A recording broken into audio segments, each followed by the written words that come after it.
Whoa, would you look at that? It's a big 4.7 2007 Jeep Grand Cherokee. I believe it's an 07, 06, somewhere in there. It sounds like it has a pretty bad misfire. I started up, customer complaints the engine light's on, runs rough. Let me show you what's going on. The engine light wasn't flashing, but I just started it up, pulled it in because I didn't want any problem to correct itself. So let's grab a scan tool. I'll just show you on the inside for what it's worth, but it sounds like we're gonna get a misfire code.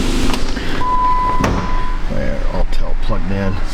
So you see how the engine light's flashing, key on, engine off. So if you see that on a Chrysler, that indicates that somebody's reset the codes and the drive cycle is not finished. So that's a really neat feature they add. You just, go key on, engine off, you wait a little while. If the engine light goes out, your drive cycle's done. If it just stays on, or I'm sorry, maybe if it stays on steady, doesn't flash, your drive cycle's done. But if it begins to flash, your drive cycle is not current. So, so you can see it flashing here. Just free tip for you. It's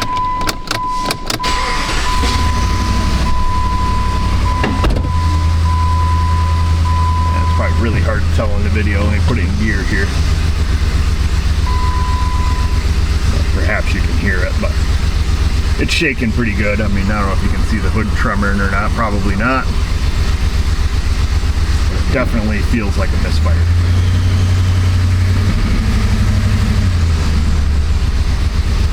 Hear it in the exhaust too, so let's just take and shut it off here. We'll just go key on, engine off. I don't think you can flash the codes. Let's see, yep, DTC report. PO304, cylinder 4 misfire. And a 138, I believe that's for an O2 sensor. And none. Okay, let's see if the computer agrees. So if you're working on Chryslers, a lot of times you can do the 3 key cycles, so on, off, on, off, on, end in the on position with 3 key cycles.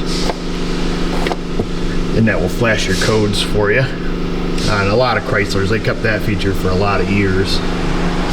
So we're just going to do a, well, we won't have to do a whole fault scan. Let's just find the ECM here. And then we're going to look at some misfire data. I assume it has it in this year. We'll see what we see and see if it's, I mean, it sounds like a dead miss to me. Let's just double check our codes here. Okay, yep, so O2 sensor 1 circuit high and a PO304. I don't know if this is live misfire data, and it is. So let me get it started up here and see if this is a live reading. Yes, sir. So it appears, yeah, that cylinder 4 is counting misfires like crazy. All right, let me go shut it off. Let's see here, so cylinder 4, I think, yeah, these are 1357, the 4's over here. Usually before they come to me, they've got all the new stuff already. Yep, and we can see already it's got the new coil. I assume probably a new plug. Anybody mess with the injector? Not that I can tell. Usually when they come here, all the parts are new. New plugs, new coil, new injector, because we are always the last resort most of the time. So let's come up with a plan here, folks. So when you're thinking about something like this, obvious dead misfire, it's not like low contribution, this thing just ain't working. You're thinking, what do we need? We need the 4-stroke suck, squeeze, bang, blow, and we need it all to happen at the right time, and the engine has to have the ability to breathe. So spark, fuel, compression, intake, and exhaust. So it has to have all of those, and they have to happen at the right time. So that's something to consider. So what are the easiest things to check first? I like to kind of rule out base engine mechanical right from the get-go, because that's a super easy test to make right at the battery with relative compression. So we're likely going to do a relative compression, see what that looks like. If that looks good, we're going to move on. We'll check our spark, we'll check our fuel, and then kind of go from there. Usually doing that will nail it down pretty quick.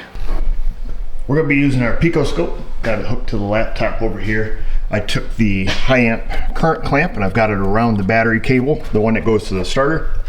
And then I also took the ignition probe here, put it on the number 1 ignition coil. It's just inductive, so you don't have to tap any wires or anything here. I've got stuff out of the way. So this will give us a trigger to tell us where the number 1 cylinder is.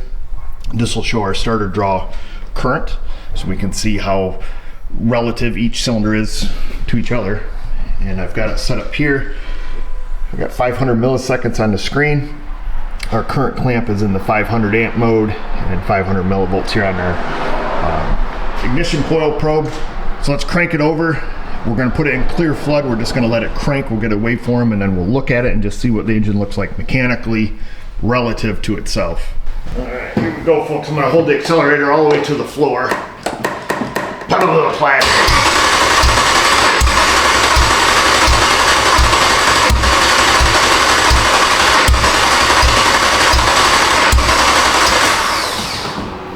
Should have enough data there. Way more than enough. Let me pause this. I'll admit I did not think it was going to sound like that. Okay, well, we got something to think about here. So first of all, let's enhance. Enhance. Okay, so what are we looking at? We're looking at, remember, the blue trace is starter current. This is the number one cylinder. So if we can enhance even more so you can see the secondary ignition waveform. So here's your classic, secondary ignition waveform here, pretty close anyways. So just so we know where we're at here. Anyway, let's skip all that and just go right to this. So this is cylinder 1, and we know the firing order on this. Every Chevy guy knows them.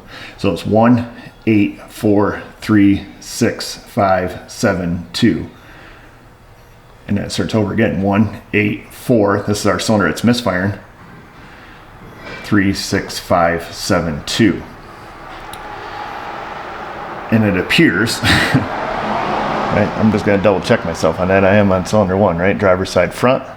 And I believe that is the firing order. So 1, 8, 4, 3, 6, 5, 7. So it appears that number 7 is taking more starter current.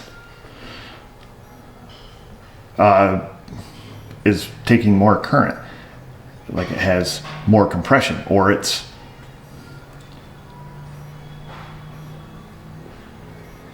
pushing 2 cylinders. I think I know what's going on here. I think I know what's going on here. Let's look at this. Let's pull out the old-fashioned laptop. Let's see what cylinders are companions with each other. 1, 8, 4, 3, 6, 5, 7, 2. That's our firing order. Companion cylinders. 1, 8, 4, 3, 6, 5, 7, 2. Companion, companion, companion, companion. 4 and 7 are buddies. What does that mean? That means when number 4 is on compression, number 7 is on exhaust. When number 7 is on compression at top dead center, number 4 is on exhaust at top dead center.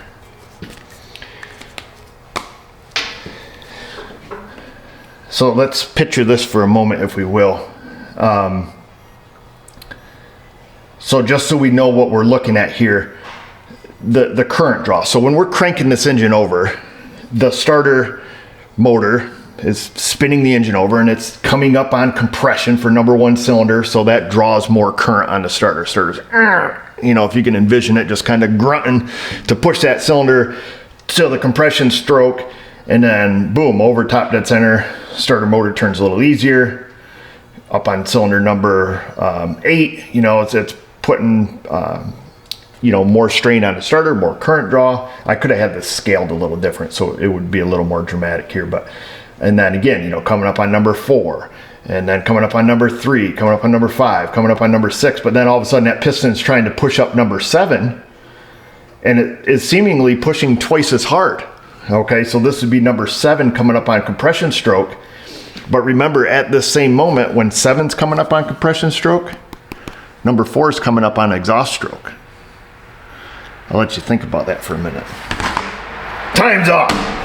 So what's that tell us? That tells us that there's about a 99% chance that the exhaust valve on the number 4 cylinder is not opening. Because think about it. You can see on your screen, like I say, number 7's coming up on compression. It should be pushing with the same amount of amperage as all of these guys are. but it's not. It's pushing with twice. It takes twice the amount of starter current, essentially. Just, you know, just hypothetically looking at this. Let's see, it takes, that peaks out at 212 amps, where the other current draw peaks out at 150. So, you know, that's quite a bit more. That's what, 50, 60 more amps or so to bring number 7 up. Bring 7 up. Make 7 up yours. So when 7's coming up on compression stroke, if it's pushing number 4 up with an exhaust valve that's not opening, what's that doing? That's pushing 2 cylinders at the same time up on compression. The easiest way to verify that is to remove the number 4 spark plug. If we take the number 4 spark plug out, this problem should go away. We would, at that point, we would have a blank 184. This one here will have no current draw, but number 7 therefore would be fixed. Fixed, I use that term loosely.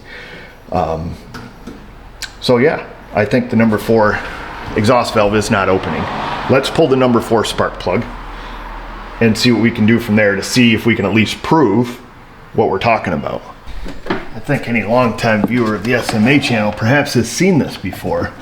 I think we did a video a long time ago on a Jeep with a 3.7, and I believe that one had 2 rocker arms off. And it was, I don't remember if they were intake or exhaust, but it was doing some really funky stuff, and we saw it immediately with relative compression. I don't remember if we ever fixed that Jeep though, but I think it was a 3.7. I'd have to look through my records. I think these 4.7s also have similar issues. I don't ever recall having fixed one right offhand. I'd have to look through my archives. Let's get a 10 mil, let's pull this out, pull that plug out, and redo our test. I don't know how a shop could put an ignition coil on it. I mean, it seems like that would be the obvious thing that it's not. You know, just playing some Swaptronics anyways, moving some coils around, I think you would see that the Misfire was still there. I'd be willing to bet it probably has a new spark plug also, but we'll find out here. You don't need any tools to figure that stuff out or anything fancy. You can just swap around plugs, swap around coils, and see if your Misfire stays or moves or whatever. Yep, so we got a brand new Champion RC12M CC4. She's pretty wet. Smells like the gasoline. So we're just gonna leave that spark plug out, and then let's go redo our relative compression test there. And like I say, we should see no relative compression. We should see no current being drawn on the number 4 cylinder, or at least very low, because the spark plug's out. But what we're more interested in seeing is, does this resolve the issue on number 7, the high current draw, because we suspect that the exhaust valve's not opening over here. Let me take and get our scope reset here, get rid of the unenhanced. I'm gonna leave the scaling as it is right now. That way it all looks the same to everybody. This is probably gonna sound a little funky with that spark plug being out. You're gonna hear some whooshing.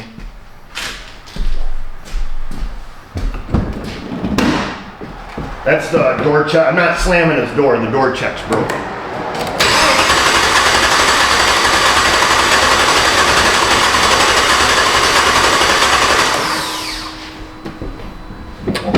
Goddamn good battery, that's all I know.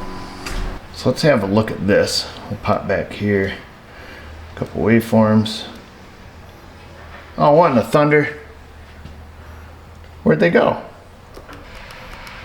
Oh, there they are. Whew! Thought we lost you, old son. Okay, let's enhance. We can see we already fixed the problem. I use that term loosely. Enhance. So 1, 8. Here's where number 4 should be. 3, 6, 5, 7, 2, 1, 8, 4. Bingo, just like that. We did a very non-intrusive test, and we can 100% say with certainty that the number 4 exhaust valve is not opening. So, well, would you look at that? There may be other problems on that cylinder, but we know that for sure. So hopefully this makes sense to you. So we got starter current drawing, trying to shove that number 1 up, and then trying to shove the number 8 up. But number 4, that starter's spinning nice and easy. It's got a little momentum coming down from this cylinder, and it's like whee, and then it slams back into number 3, and then 6, 5, 7. This is where we had our problem, our quote unquote problem. We use our little claw hands here before. But now we don't. So now we can 100% focus on cylinder 4, and we know what the heck we're looking for. That's great. Oh, let's see. What kind of job is it to pull a valve cover? Doesn't look super fun. So what can we do next to prove it's exhaust valve not opening? So you could go at this a couple ways. I mean, we already have a really good idea. You could put a regular compression gauge in here. Okay, so when normally your compression, you'll hear the starter motor cranking over, it'd be like bump, bump, bump, bump. You know, it'll bump up at a normal rate. But what I would expect here, if we did it, it would be like bump, bump, bump, bump, bump. It would bump up at twice the rate, almost like a 2-cycle, because this thing's building compression on every time that piston's coming up. You could do that, or we could put the pressure transducer, the in-cylinder pressure transducer in here, and then you could see.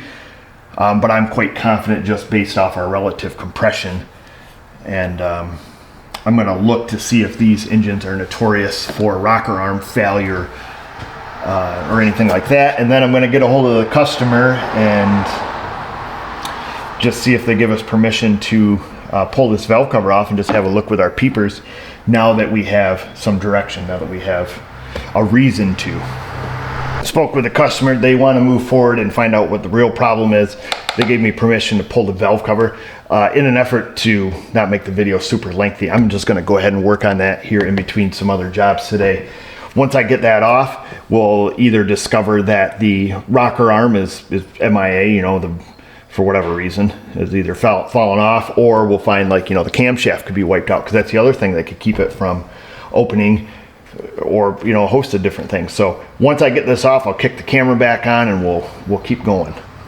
Turn the radio off there so we don't get in trouble. I just got that snaked out of here. What a PETA to get that out of here. But would you look at that? One of these things is missing, folks. So here's our lifter on this cylinder. Okay, that's the number 4 exhaust. Camshaft looks good. And look at that.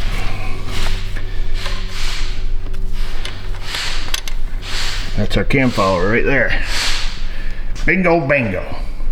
That lady is your problem. Roller feels smooth on it. Interesting. I'll set that down for right now. Alright, well, now we need to figure out plan B here. What are we gonna do? Let me get some of my mess cleaned up.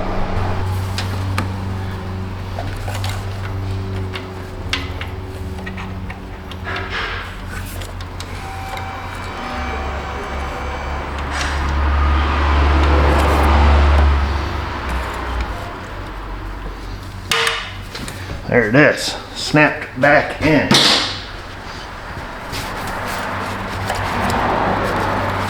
So what made it fall out?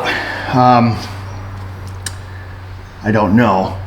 I don't know if the valve intermittently stuck from, from a guide problem, and then the rocker arm fell off. I'm not sure. I know on these 3.7s, in the past, I have literally snapped them back in, and then never had the car return for problems.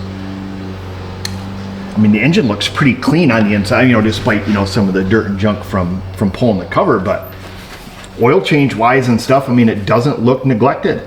Not a lot of sludge buildup. There's literally nothing on the cam. I mean, you wipe the oil off it, it's clean. Looking down in the timing cover, it doesn't appear that the engine's, really abused or not serviced by any means. It's actually very, very clean, I would say. Oil's dark. Obviously, I mean, these 4.7s are big oil burners, but I don't know. At this point, I'm going to clean stuff up. We're going to slide the valve cover back in, and we're going to fire it up and see if we've fixed all this lady's problems. just for a little show and tell, if you're doing this on your own Jeep, it's pretty easy to do. You can, all I do is stick the screwdriver here in the end of the cam follower, and then just, you know, lightly pry against the cam as you pull the follower up through. You probably heard it snap in when I did it. They're relatively easy to pop in, and you don't have to worry about your screwdriver ruining the cam or whatever else anybody's saying there in the comments. If you are, you know, use a plastic screwdriver. You really don't need to pry that hard. They snap up in there pretty easy.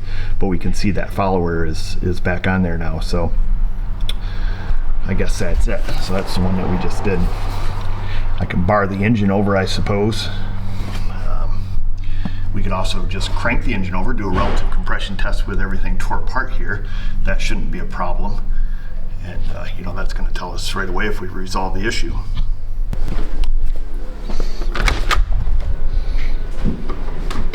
We need you. I need you. People. You need me. As usual. Hey, I think you was wearing that mustard dress last time we saw you. Must be wear it all the time. Oh, it's like wearing a nightgown. Yeah. With my robe too. Wow, nightgown and a robe. Take a nap. Alright, we'll go take a nap inside this car for me. Alright, you got the pedal to the plastic, Mrs. O? Yeah.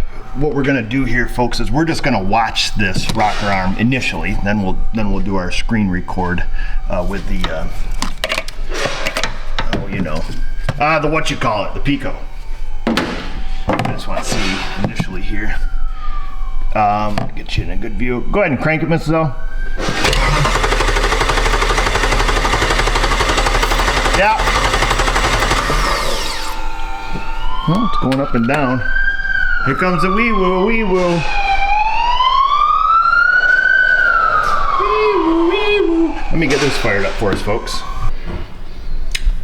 All right, are you ready, Mrs. O? Pedal to the plastic.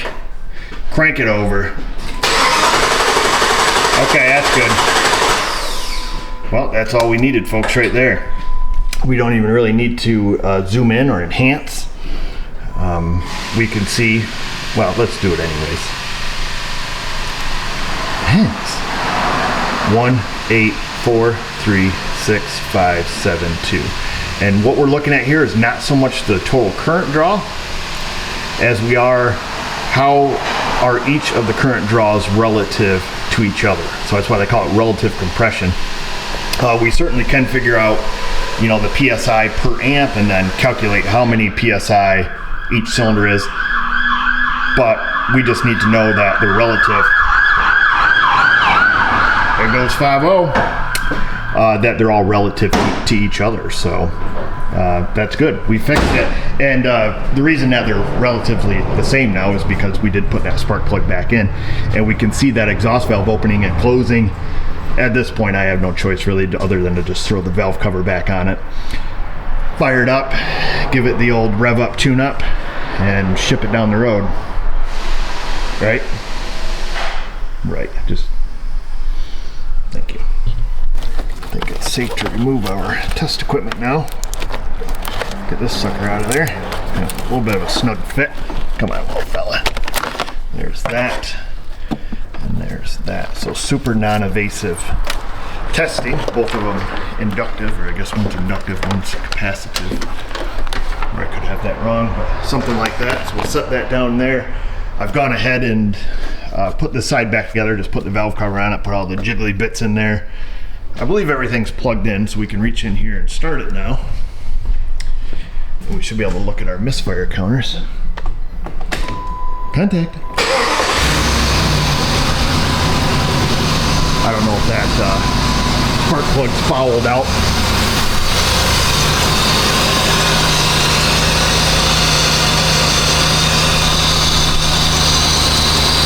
It seems pretty smooth.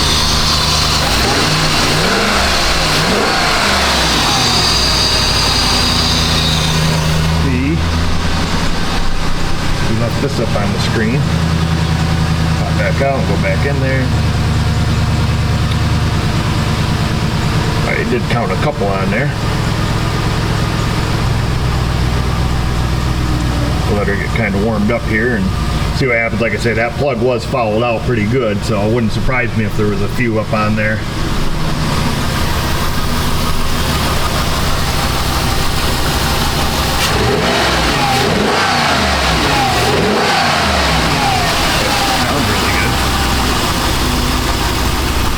good out the tailpipe now too. I know you guys probably couldn't hear it before.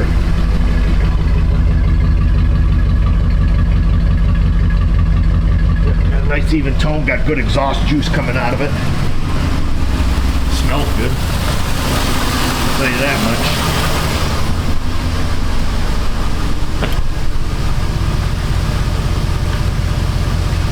Beautiful. Awesome, man. Let's take a little toot around town. When we come back, we've got to look at that Cadillac. That's been sitting for a while. It doesn't run. So we got dragged in here. It looks pretty rough, so I don't even know if they'll fix it anyways, but usually that one's been sitting in the field forever. Don't get fixed.